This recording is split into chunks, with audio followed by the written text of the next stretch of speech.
예, 우리가 지난주에는 이제 어린 시절의 의미를 생각해 보았습니다. 이 단계의 특징은 내 의지로 된 것이 없다는 것, 다 일방적으로 주어졌다는 것. 그래서 그림으로 비하면 밑그림에 해당하는데, 그래서 인생의 밑그림은 내가 그리지 않는다. 그건 하나님만이 그리실 수 있다는 것. 그리고 이 단계에서 염두에 둬야 할 것은 이런 밑그림은 좋고 나쁜 게 없다. 좋고 나쁜 게 없다. 자기가 좋게 해석하면 좋은 것이고 나쁘게 해석하면 나쁘게 해석하는 것이. 예를 들어서 다윗이 어릴 때 양을 치는데 사자가 달려들고 막 곰이 달려들고, 그게 좋은 사건인가요? 나쁜 사건인가요? 얼마나 위험합니까? 그렇죠? 네. 근데 다윗은 하나님이 함께 하시는 사건으로 해석하잖아요. 그렇죠? 곰하고 싸우고 얼마나 이 두려운 사건인데. 그래서 아름다운 추억이 있다. 제가 어린 시절 성공한 사람에게는 어린 시절 아름다운 추억이 있다. 아름답다는 말이 이게 뭐 희낙낙하고 좋은 이런 게 아니고 자기가 겪었던 그 사건을 아름답게 해석하는 거죠. 이렇게 해석하는 권한은 100% 나에게 있다. 누가 해주는 게 아닙니다. 이건 나에게 있는 것입니다. 밑그림이 검은색이라도 아름다운 작품을 만들어낼 수 있고 만들어내는 사람들이 많이 존재합니다. 그래서 이제 성장의 가장 중요한 요소는 내게 일어난 사건을 어떻게 이해하고 해석하느냐. 전문 용어로 내적 커뮤니케이션이 중요하다는 말씀을 제가 들었어요. 내게 일어난 사건의 의미가 무엇인지, 어떻게 해석하고 적용을 해야 되는 것인지. 이거는 누가 안 해줘요. 이거는 누가 안 해줍니다. 이건 나와 내가 하는 거죠. 나와 내가 하는 것이죠. 이거 신앙적으로 하면 성령의 도움을 받아 내가 나에게 일어난 사건의 의미를 내가 해석하고 깨닫는 것이죠. 그거에 중요한 것입니다. 자, 이런 것은 이제 어린 시절뿐만 아니고 인생 전체에서 중요한 문제가 돼요. 이 사건들을 어떻게 해석할 것이냐에 대한 문제입니다. 대단히 중요한 문제예요. 우리가 이제 내적인 커뮤니케이션을 할 때 가장 좋은 방법은 무엇인가? 오늘 본문 말씀에서 너무 명쾌하게 말씀하셔요. 너무 잘 알잖아요, 이 말씀. 항상 기뻐하라. 특히 18절, 범사에 감사하라. 내가 내 인생을 범사에 감사하고 항상 기뻐하라는 이 말씀. 감사와 기쁨이라는 것으로 내가 내 인생을 해석할 수만 있다면, 내 인생에서 일어난 모든 일들을 감사와 기쁨이라는 것으로 해석하고 받아들일 수 있다면 저는 많은 것이 바뀔 것이다. 많은 것이 바뀔 것이다. 사실 이 말씀 우리가 너무나 잘 알고 있잖아요. 막 외우고 있잖아요. 너무 쉬워가지고 그냥 외워지잖아요. 항상 기뻐하라, 시험을 기도하라, 범사에 감사하라. 이거 뭐 그냥 한번 읽어도 다 외워지는, 너무 간단하다. 너무 잘 알고 있어요. 그리고 뒤에 또 꼬리표가 달았잖아요. 이것이 그리스도 예수 안에서 너희를 향하신 하나님의 뜻이다.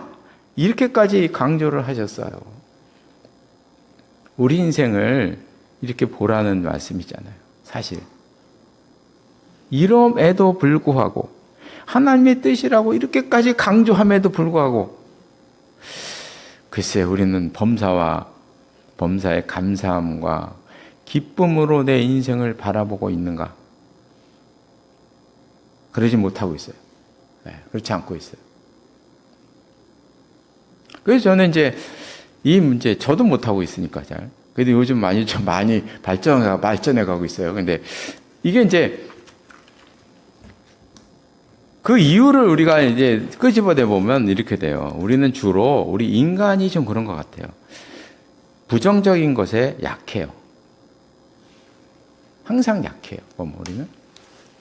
그래서 우리는 이렇게 뭔가 일어날 때 대부분 부정적인 요소가 먼저 보이고, 그래서 그 부정적인 요소에 지배를 받아요. 나도 모르는 사이에. 그 전에도 잠깐 말씀드린 거 기억이 나는데, 마치 뷔페 식당 같아요. 뷔페 식당에서 가면 이제 맛있는 음식을 이제 먹잖아요.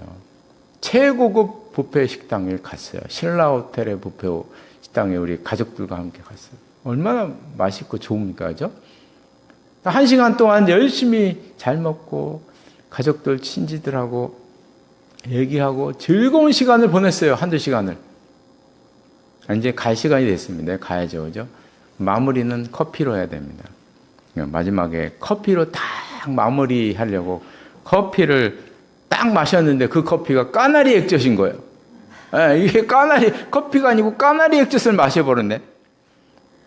까나리 액젓을 마시는 순간 1시간, 2시간 동안 맛있게 먹었던 그 음식에 대한 기억이 싹 사라지고, 우리를 지배하는 것은, 우리의 맛을 지배하는 것은 까나리 액젓이 되어버리는 거예요. 왜 되는 거죠? 1시간 동안 은혜로운 예배를 드렸어요. 뭐 찬양도 하고 말씀도 듣고. 그런데 마지막 목사님 축도하는 시간에 갑자기 마이크에서 그냥 삑 하는 소리가 계속 들려왔어요. 그 순간 그냥 그 감동이 싹 달아나 버리잖아요. 그죠? 그런 경험이 있었잖아요. 그래서 저는 이제 우리 인생을 생각해 보면, 사실 우리 인생 즐거웠던 순간이 더 많죠. 좋았던 시간을 생각해 보면, 좋았던 시간이요, 솔직히 말하면 압도적으로 많습니다. 압도적으로 많아요. 시간을 이렇게 딱 펼쳐내서 보면요, 시간으로 한번 따져볼까요? 네, 즐겁고 기뻤던 시간이 압도적으로 많아요. 사실 알고 보면. 그런데 문제는 그 한 줌밖에 안 되는 그 까나리 액젓이 우리를 지배하더라는 거예요.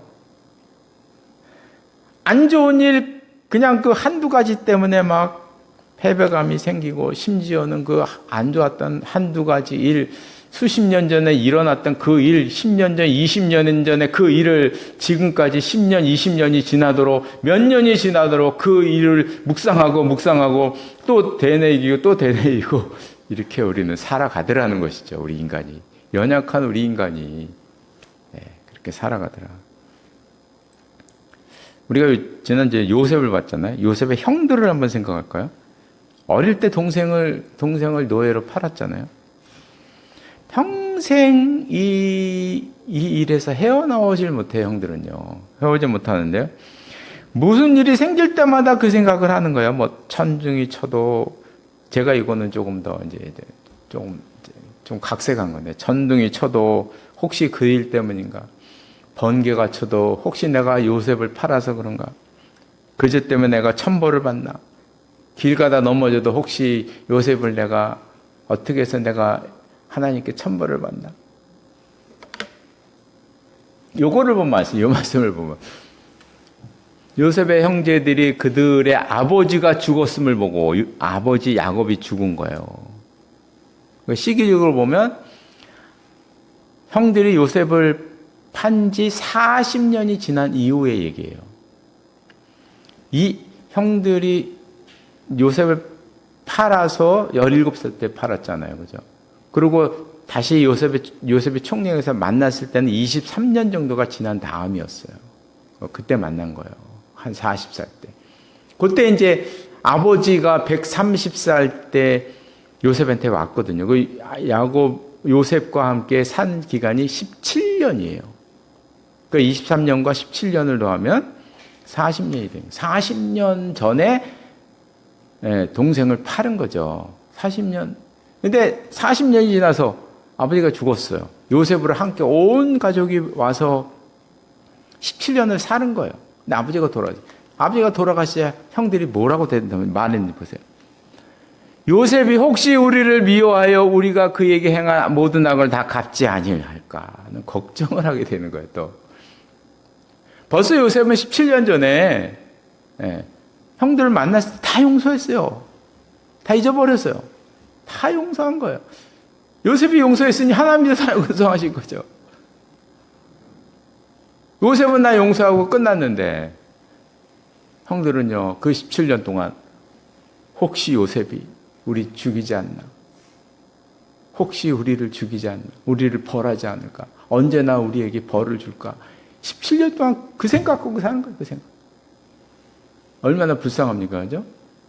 이게 우리들이라는 거예요, 우리들. 우리들이 이렇더라는 거죠. 그 예전의 사건 그 한두 개가 우리를 지배하더라고. 지배하고. 우리는 내적인 커뮤니케이션을 통해서 하나님께서 내게 주신 은혜가 무엇인가? 오늘 방향을 분명히 말씀하셨어요. 기쁨과 감사로 받아들이라. 이렇게 말씀하고 계세요. 그래서 이제 부정적인 것에서 벗어난 우리가 되었습니다.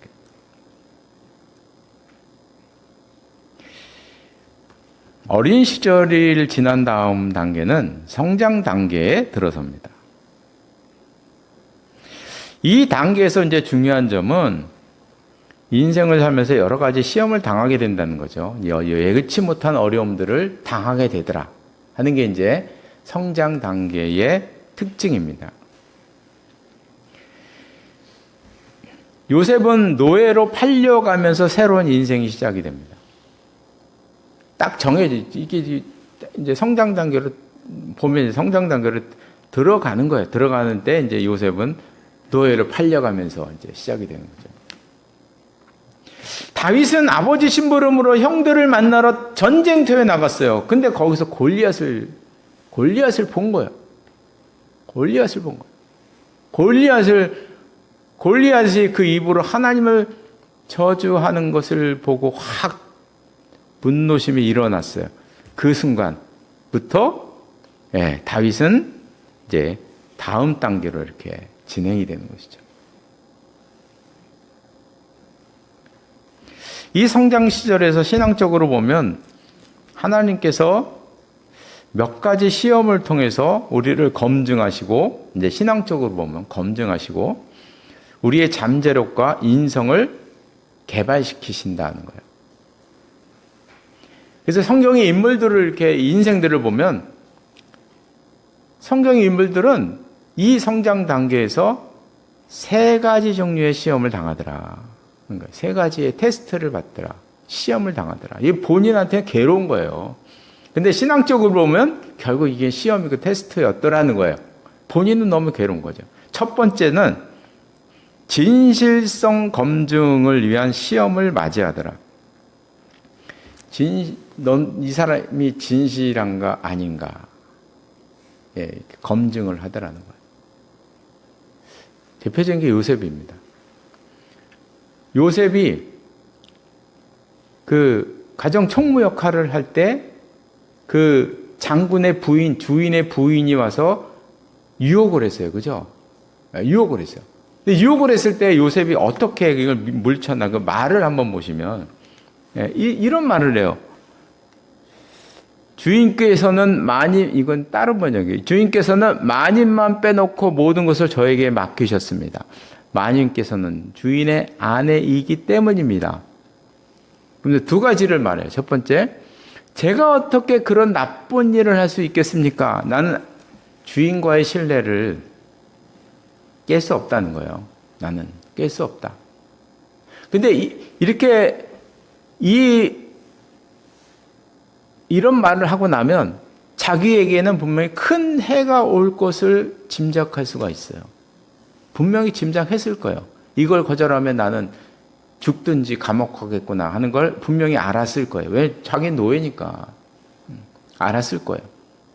그러나 이 요셉은 자기가 해가 당할 것을 알면서도 주인과의 약속은 난 저버릴 수가 없습니다. 진실함을 택하는 거죠. 그러면서 또 하나가 얘기하잖아요. 그것은 하나님께 죄를 짓는. 나는 하나님 앞에서 살겠습니다 하는 두 가지 얘기를 하고 있어요. 그래서 이 시험을 이 요셉은 진실함의 검증으로 받아들이고 진실함으로 자기가 해를 받더라도 그걸 선택을 하는 거죠. 두 번째 검증은 순종 검증을 위한 시험을 맞이해야 돼요. 호세아 선지자에게 하나님이 명령하시죠. 창녀인 고멜을 내 아내로 받아들여라. 그리고 고멜이 누구 아들인지도 모르는 창녀일을 계속 하니까 누구 아들인지도 모르는 아이를 너 아이로 받아들여라 얘기하는 거예요. 이해가 안 되죠. 이해가. 이건 뭐 한 사람의 사람으로서 이해할 수 있나요? 정말 이해할 수 없는 명령. 아브라함이 당했잖아요. 여호와께서 가라사대 내 아들 사랑하는 독자 이삭을 데리고 모리아로 가서 내게 지한 산에서 그를 번제로 드리라. 아들 이삭. 아니 아들 이삭이 100세에 주셨잖아요. 주실 때는 언제고. 아니 번제로 드리라니. 이게 이해가 되는 건가요? 이해할 수 없는. 그러니까 인생에서 한 번은 도무지 이해가 안 되는 그런 요구를 할 수밖에 없는 상황 속으로 빠져들게 되더라. 그러나 이제 재밌는 거는 끝에 보면 이렇게 그 아이에게 손 대지 말라 그러면서 내 독자까지도 내게 아끼지 아니하였으니 내가 이제야 내가 하나님을 경외하는 줄을 아노라 이런 말씀을 하셔요. 이 사건을 통해서 하나님이 아브라함을 인정하셨다는 거죠. 이렇게 인정받는 순간이 있더라. 그러니까 하나님이 결과적으로 보면 하나님의 테스트였다 하는 것을 우리가 이제 알 수가 있는 대목인 거죠. 이게 이제 우리들에게는 어떻게 다가올지는 모르겠어요. 사람마다 다르니까 본인만 느낄 거예요. 본인만. 이런 순간이 있더라. 세 번째 검증이 있어요. 말씀으로 검증하는 순간이 있더라. 이 얘기는 뭐냐면 어려움을 당했을 때 내가 하나님의 말씀을 믿고 의지하면서 그 말씀으로 돌파하는 이기는 경험이 있다는 거예요. 그 대표적인 게 예수님이죠. 예수님이 40일 금식하시고 그 마귀의 시험을 받으셨잖아요. 그때 첫 번째 시험이 돌로 떡을 만들어라. 이 돌로, 이거 단순히 예수님이 배고프니까 돌로 떡을 먹게 만들어서 너 시장길을 채워라. 이런 얘기가 아니고 지금 백성들이 배고프다는 거예요. 너도 지금 배고파 보니까 그들의 게으름을 알지 않느냐. 너는 떡을 주는 메시아가 되라는 거거든요. 너는 앞으로 떡을 주는 메시아가 되어야 한다는 속삭임이에요. 그럼 많은 사람들이 따를 것이다. 당연히 배고프니까 먹을 걸 주면 되지 않느냐. 이때 이제 예수님께서 말씀으로 돌파하시잖아요. 나는 떡이 아니라 말씀을 주는 메시아가 될 것이다. 거부하시는 거죠. 이렇게 내가 뭔가 할 때 말씀으로 이겨나가는 경험. 저에게도 이제 경험이 있었죠. 교회를 지을 때 전에도 말씀드렸는데 너무 어려운 일이 생겼어요. 근데 뭐 저쪽 건물이 막 경매로 나가고 그랬잖아요. 근데 성경을 읽는데 마태복음 10장 29절 말씀에 눈이 다 꽂히는 거예요. 성경이 있는데. 참새 두 마리가 한 아시리온에 팔리지 않느냐. 그러나 너희 아버지께서 허락하지 아니시면 그 하나도 땅에 떨어지지 않을 것이다. 참새도 하나님이 허락하셔야 떨어지는데 나는 지금 교회를 짓겠다고 하는데 그 하나님의 허락이 있어야 되지 않겠나. 간단한 생각입니다. 복잡하지 않아요. 하나님이 허락하셨으면 지어질 것이요. 하나님이 허락하지 않으면 다른 길을 주실 것이다. 너무나 분명한 간단한 겁니다. 간단한 거. 그 생각, 이 허락이라는 단어 하나를 딱 보는 순간 제 마음의 모든 걱정과 근심과 싹 사라졌죠, 진짜. 그 다음부터 걱정이 안 되는 거예요. 그전에는 막 걱정을 이기고 살았는데. 정말 걱정이 안 되더라고요. 희한하게. 뭐 안 지어지면 뭐 하나님은 뭐 길을 보여주시겠지. 당연한 거 아닌가요, 그죠? 그래서 제가 그 다음부터 허락이라는 단어가 제 인생의 그 신앙과 목회의 하나의 지침이 돼 있어요. 허락. 허락이구나. 이렇게 이제 말씀으로 극복하고 이기는 경험. 예. 이런 세 가지 검증을 통과하면 어떤 일이 벌어지냐면 신앙이나 인격에서 한 단계를 점프하게 되고 자기에게 있는 은사가 발견이 되고 자기 인생의 방향을 감지하게 되고 다음 단계를 돌파할 힘이 생기더라는 거예요. 힘이 생기더라. 요셉을 한번 생각해 보면 보디발의 집에서 가정총무 일을 했잖아요. 그리고 감옥에 가서도 총무 일을 한 거예요. 총리가 될 능력을 그 기간 동안에 이제 획득하게 된 거죠. 획득하고. 그런 인격과 그런 힘을 얻게 되더라는 것입니다. 이제 말씀을 이제 마치겠는데요. 어린 시절이라는 밑그림이 다 그려지잖아요. 그죠? 다 그려지면 그런 이후에 좀 찬란한 길이 열리면 좋겠는데 찬란한 길이 열리지 않고 여러 가지 시험이 다가옵니다. 우리에게는 여러 가지 시험이 다가와요. 그래서 시편 23편에서 제가 1, 2절은 어린 시절, 3, 4절은 중년, 그리고 5, 6절은 노년 이렇게 구분했잖아요. 네. 23번에서 본 것처럼 어린 시절 밑그림이 그려진 다음에는 사망의 음침한 골짜기가 나타나는 거예요. 이렇게 짠하고 사망의 음침한 골짜기가 나타나는 거예요. 환한 길이 나타나는 게 아니라 우리 인생에. 그래서 어떤 사람에게는 손해를 보더라도 진실함을 택해야 되는지 내적인 갈등과 마주하게 되고, 어떤 사람들은 이해하기 너무나 어려운 상황인데 이게 순종을 택할 것인지 내적인 갈등 상황에 놓이게 되고, 또 어떤 사람은 인생의 절벽 끝에서 내가 이 말씀을 의지하고 뛰어내려야 되나 돌파해야 되는가 내적인 갈등을 겪게 되더라는 거예요. 이 모든 걸 다 겪는 사람도 있고 한두 가지 겪는 사람도 있고. 분명한 것은 이 세 가지를 극복하고 나면 한 단계 높은 영성과 인격을 갖게 되더라.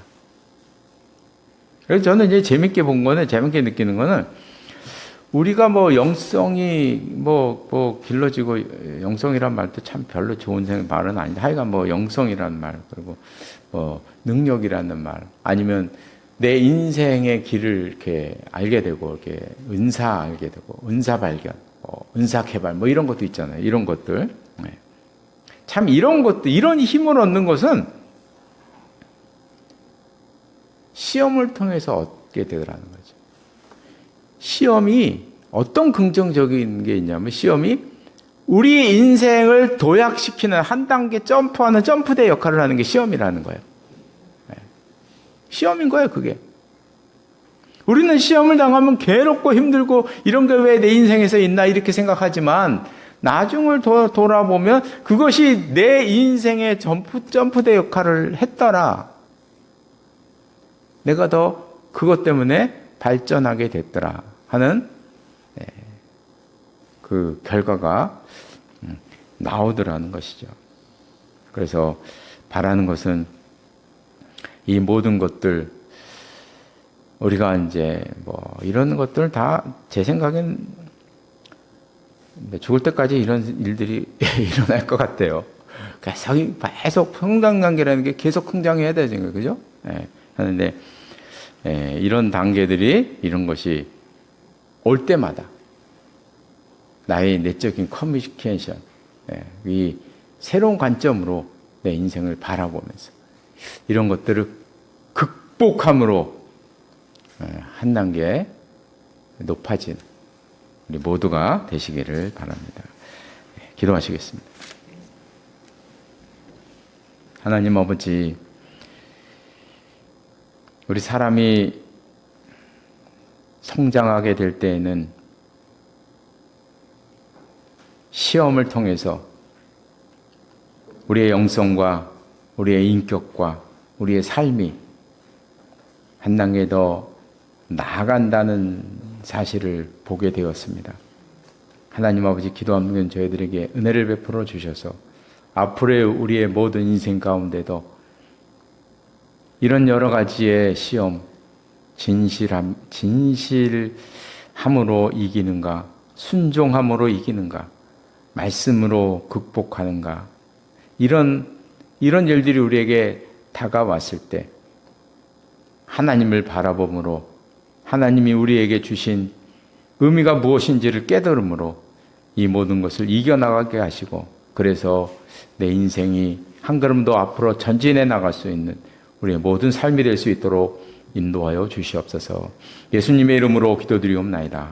아멘.